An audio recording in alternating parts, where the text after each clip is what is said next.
Okay, it looks to me like it's 7 o'clock. I'm going to call the Town of Batavia Planning Board meeting to order for Tuesday, September 21st.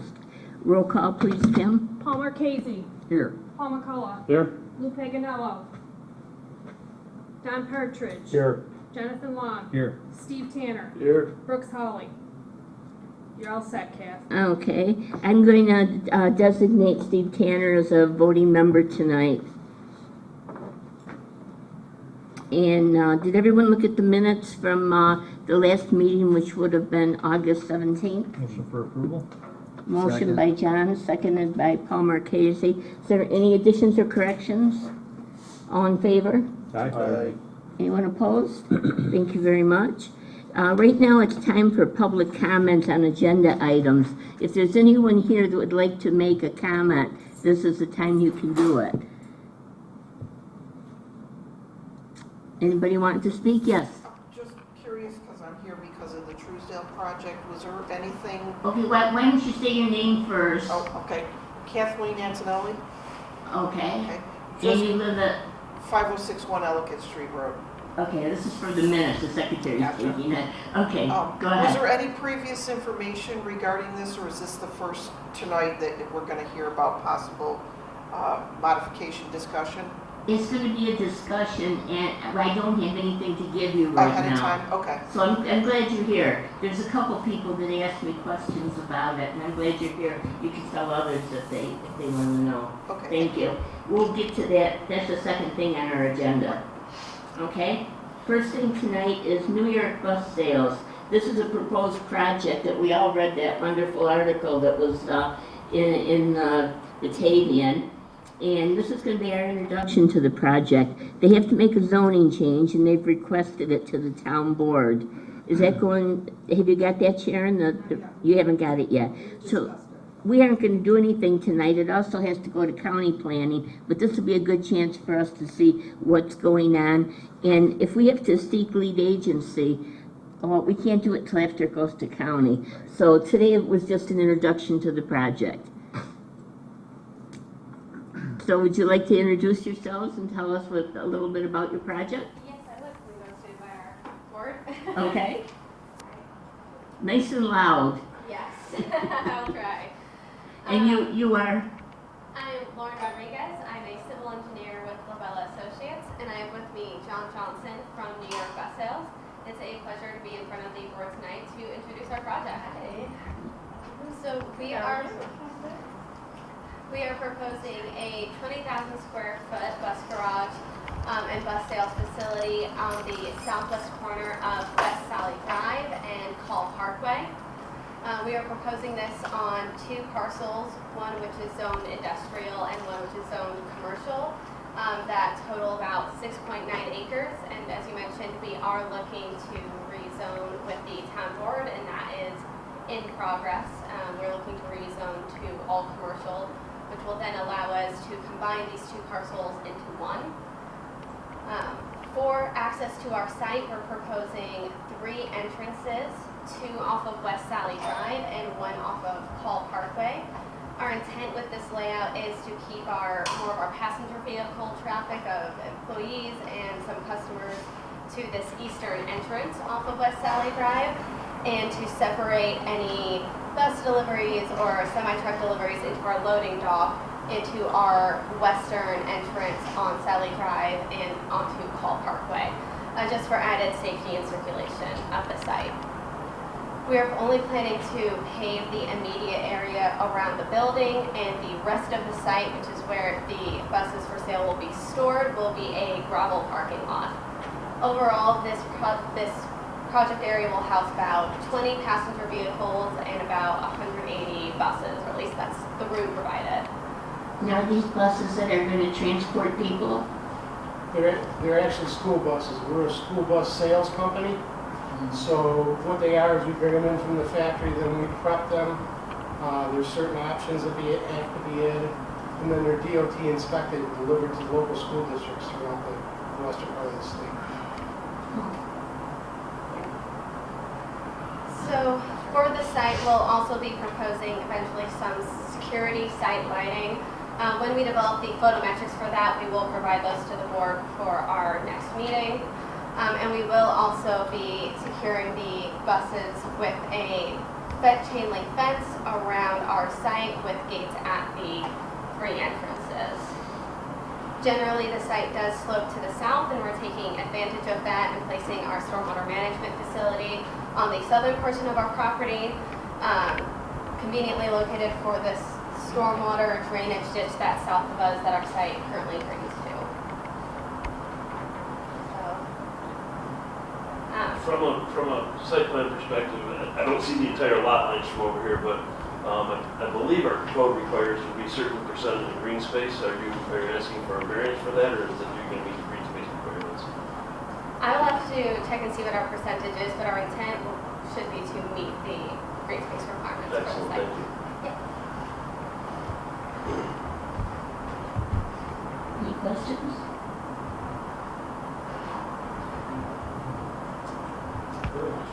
Nice project. No, Dan, did we find out if it has to be a coordinated review? It does have to go through a coordinated review. 15% is what it is. That was one of the notes that we did have down to send back. As well as the only other thing that Tom Lichtenfeld did come up with in the initial, and he sent me an email this afternoon, is that it would require a phase 1 investigation because it's in the SHPO archaeological sensitive area. So that can be something that we do, as we've always done throughout the process as well. What we're looking from our aspect of it, from building and zoning, is to get it sent to the county concurrently at the same time with the rezoning request. The rezoning request does meet the comprehensive plan, and it does fit in either zoning district regardless. To clean that area up, though, we are, as far as the staff goes, we are definitely going to encourage the fact of getting them both commercial. So we don't see any issues with that whatsoever. It takes us about a month to do the coordinated review procedure. We have to ask if anyone else is interested. So right after it gets approved by county or recommended to us, I can do that. And we'll do that at our next meeting. That would be after the county reviews it. Okay? So that's about the timeline we're looking at. It takes about a month from then, and then we can do the site plan and do the SEQR. Okay. Any other questions? I think we all read that article and we know a lot about it. Well, good, thank you very much. Yeah, and you're having a public hearing on this with GENESEE? Yes. And that's going to be here. I believe so, yeah. Yeah, I saw that in the paper. Dan, do you have anything to add? No, I have nothing further. Okay. Anyone else? Well, thank you very much. Thank you. Yes, thank you so much. And if we have questions, we know how to get hold of you, and we will ask. But you'll go to the county, then you'll come back here. Okay? Awesome, great, thank you so much. Thank you very much. Okay, next thing on our agenda is Trousdale Solar. This is a project on Ellicott Street Road. There's a proposed modification. We're going to hear about it and talk about it. And Don is going to recuse himself, although I don't believe we're taking any action tonight anything. And you must be Mark Sweeney. I am. It's very nice to meet you all in person after many Zoom meetings. Yes. So is this okay for me to be here? Yeah, or there's a podium. Oh, they kind of push it. I think we're all right. Okay. So basically, we're back here basically to talk about how we're trying to satisfy the conditions of the approval for the project that you gave previously in April of, I think it was March or April of 2020. So basically, the number one thing was the ground mounting of as much equipment as was possible. And we've met with National Grid, we've submitted plans with them and had site visits with them. And so we submitted some revised plans showing what can be done. And basically, there's a couple of things that are important to keep in mind. One of the things was there was 3 poles that were going to be installed to handle Cypress Creek's equipment. Then there was 4 poles for Niagara Mohawk's equipment. And so after speaking with National Grid and going through the process with them, we were able to ground mount both of the meters, one for Cypress Creek and one for the utility. Eliminate one pole altogether. So we're down to 2 ground mounted features now, and there will be the 4 poles remaining that will be for National Grid. So that's been done, and National Grid has signed off on that, and that's what we're presenting to you, to showing that to hopefully show you that we've satisfied that condition. The other things that are included in the plans were some enhanced landscaping. There's a berm that was placed with the landscaping along to shield those views. And then there's also some delineation of the tree lines that were requested as well. I do believe there's one open item that we're still looking to resolve, and that's the decommissioning agreement. And I think back in the spring, it was discussed that the town had a form decommissioning agreement or some form that it had used in other projects, and that we're happy to look at that. If not, we have a form agreement that we've used on other projects in New York, not far from here, that we would be Our happy to submit. attorney has a form, and I'm Okay. sure if you get in touch with Dan, he can get it for you. Yeah, that would be great, because we've already submitted to you the estimate, and I believe it was reviewed by the engineer. That was, I think, before the approval was done. So that was looked at and reviewed.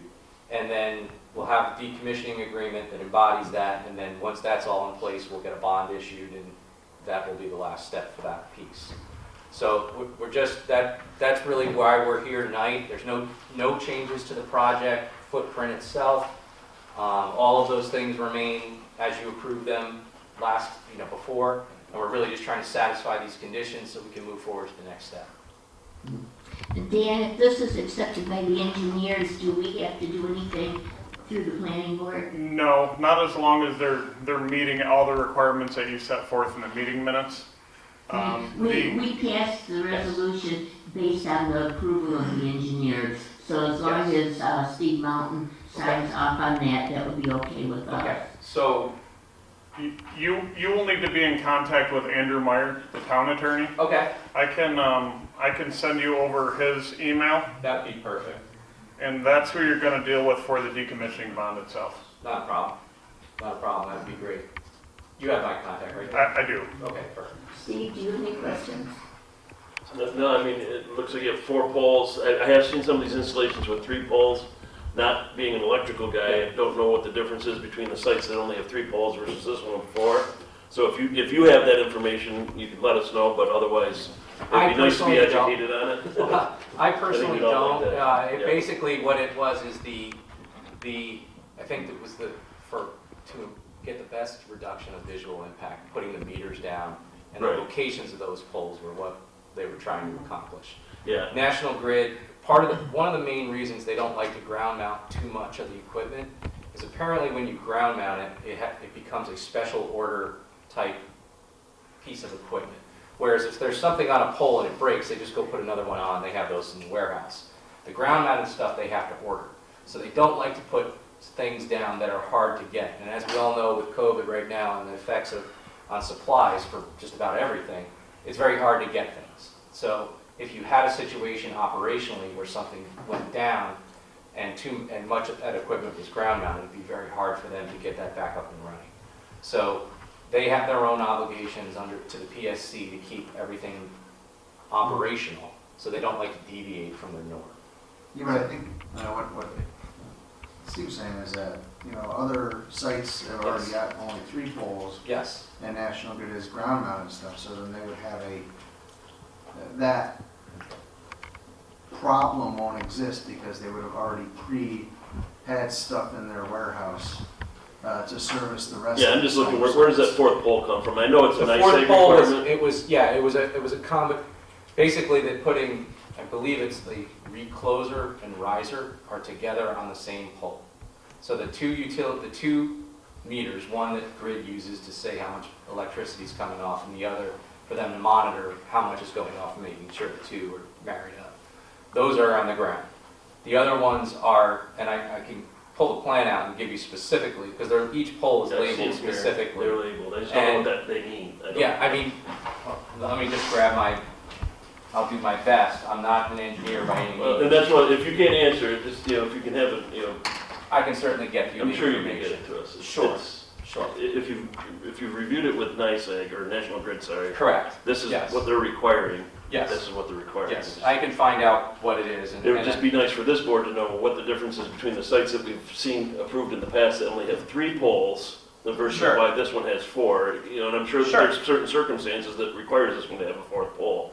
Yes, and I will definitely get that, and I'll get it from the engineers, so I'm not speaking out of turn, but I know that that 3rd pole was investigated and National Grid recommended this particular thing. I don't know if it's the piece of equipment Sure. particularly that they're concerned about or what, but I will get that information for you. And I'll- It's definitely a good reduction. I mean, Yes. I think it's much better than it was. Yeah, You can send it to me and I'll forward it to the board. that's fine.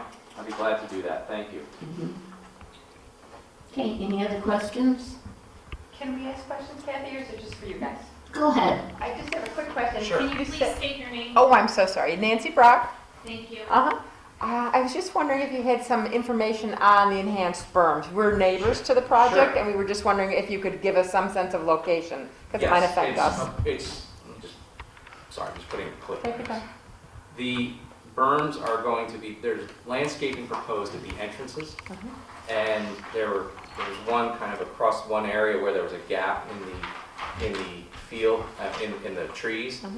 And that's going to be on a 1-foot berm, so it'll elevate the plants up some. And that was done to provide better screening and give, I guess, to enhance the plantings in that area. So it's basically, let me just grab my plan so I can specifically tell you. Is it what you show in red on this? That's what I'm going to check. I Yeah. believe that it is. Actually, it's not red. At least on the version that I have, it's not red. This is...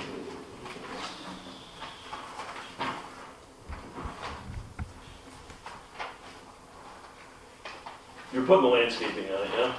Correct. That's so it's. Yeah, I'm going. That's what I'm grabbing. Yeah, right it is now. what's on red on this other Yeah, drawing as well. it's the landscaping plan here, and I have to show you. It's basically wherever the landscaping was, there's around the entrance roads, and wherever there were gaps in trees, the board has installed plantings. So this, part of this submission has a specific planting plan, where before we just kind of showed evergreens.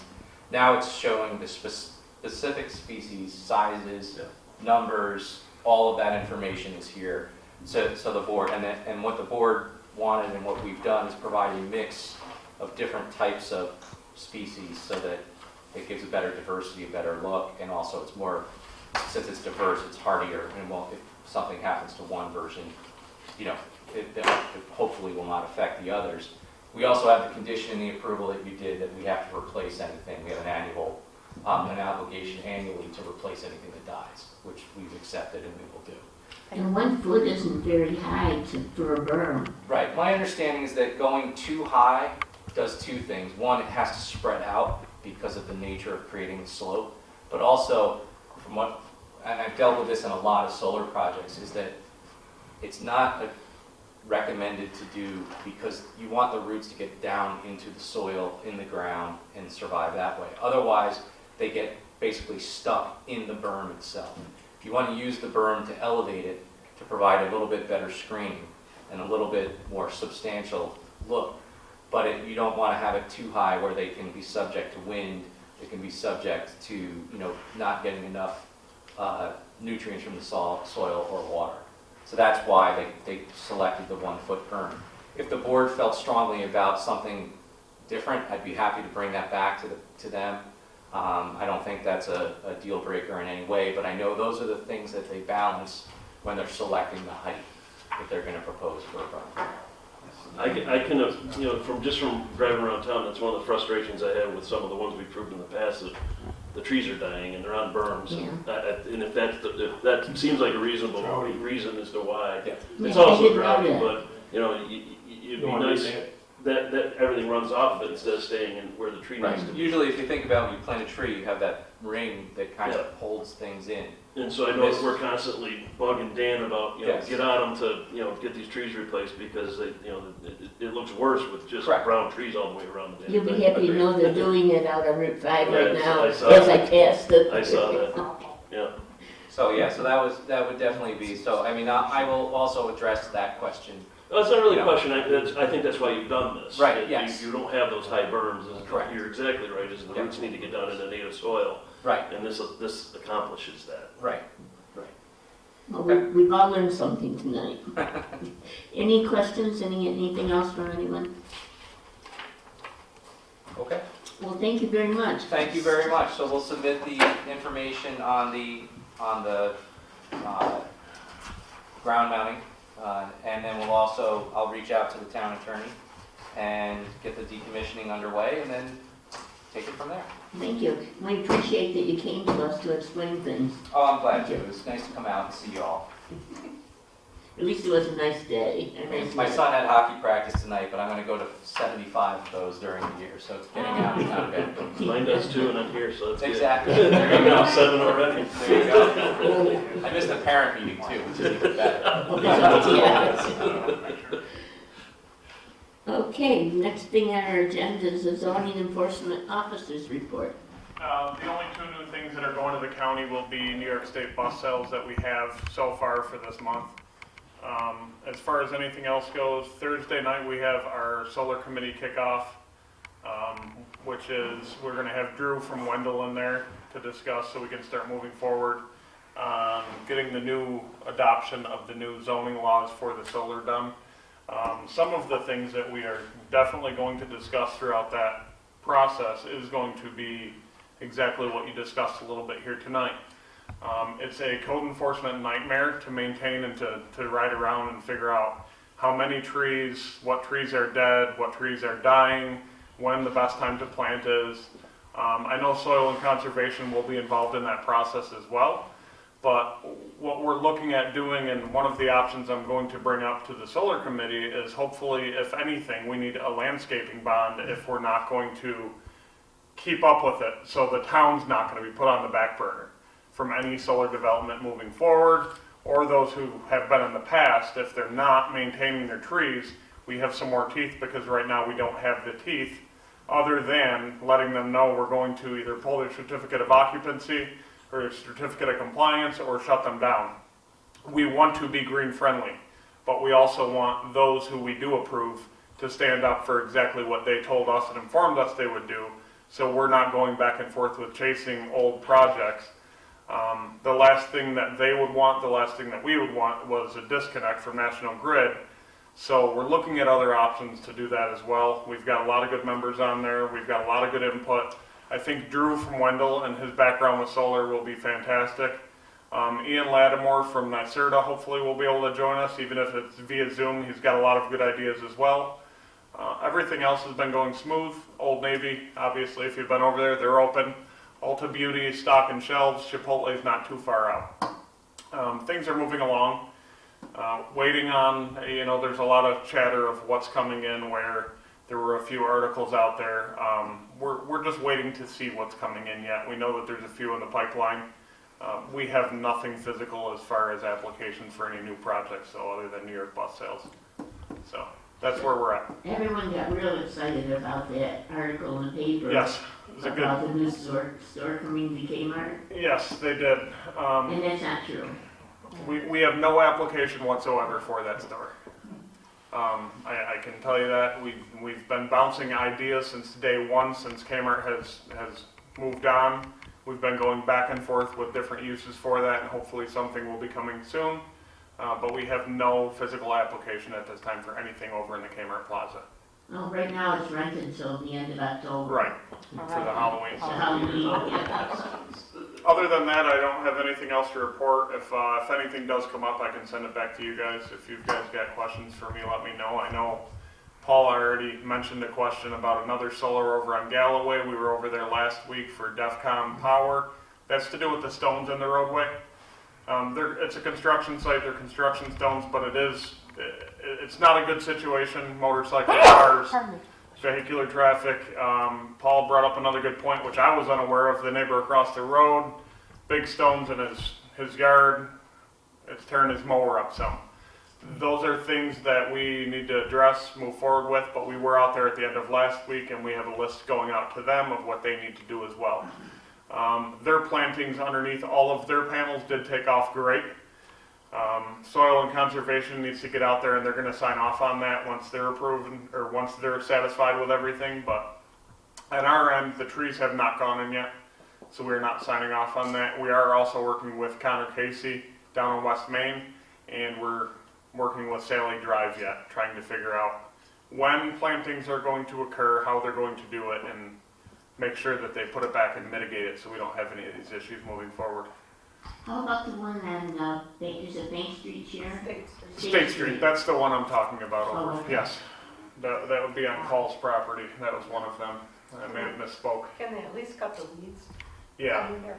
well, those are the issues, like I said, with maintenance, and if we have to, I think it might be a wise thing moving forward to get a maintenance bond or whatever it may be, get that into the new draft code so they have to maintain it, and if not, then we can deal with a local company, because we, as in the town, doesn't want to be landscaping business, but we do want to make sure that everything is being held to the standards that are approved by the planning board. Wouldn't they be grandfathered into the code that was there when they approved it? Would who be grandfathered in? The solar farms that already have gone out there, would we be able to make them come back with a landscaping? Well, regardless, they have to maintain what you guys approved, and if you approved 98 trees on a site and they've got 2 I like the trees. idea of a bond better though, Dan. That's Right. what I'm getting at, is that, can we make them do the bond, or do we have to go back to the way that we have to do it now, which is threaten closing, giving them, shutting them down? I think they'll be more than happy to do either way. From talking with Connor Casey, he's not opposed to doing a bond. He just assured us that he will be replacing the trees when it's appropriate to plant the trees. But I think it's just a step forward for us to be proactive on that one, that's all. And the only reason I ask is, I know we have special use permits as well, we could make that part of a special use permit, re-up. Most certainly. All right. Yep, could do it that way too. So I had a question, Dan, on the arena, now for rent property, anything, you cleared out that spot next to his building, is it technically part of the same property, or is it a separate piece of property? That is part of the same property. I have no information on what he's planning on doing over there. It says release on the big sign. It does, but I don't know what that would necessarily mean without calling him and asking him, and anybody can lease. I don't know what the answer would be for that right I'm now. just curious if we heard it. Yeah, I have not heard a thing about that. Okay, thank you. Okay, for my report, I was gonna say the same thing that Dan did, that there's a solar committee meeting. They do have a consultant they're going to work with, and they're meeting Thursday from 6 to 8 here. And I encourage you all to come. I think it'll be really, really good for us, but if you can, try to. Okay, and as far as our first meeting, I don't have anything, do you, Dan? No. I'm thinking we won't have a meeting until the third Thursday or Tuesday in October. And by that time, the county will have talked to the bus sales, and then we can take some action on that. Okay, does anyone have anything else? Wow, okay, Steve, Motion to adjourn? is there a second? Second. A second by John, all in favor? Aye. Anyone opposed? No. Okay, thank you very much. This was a good meeting, and I appreciate y'all coming out tonight.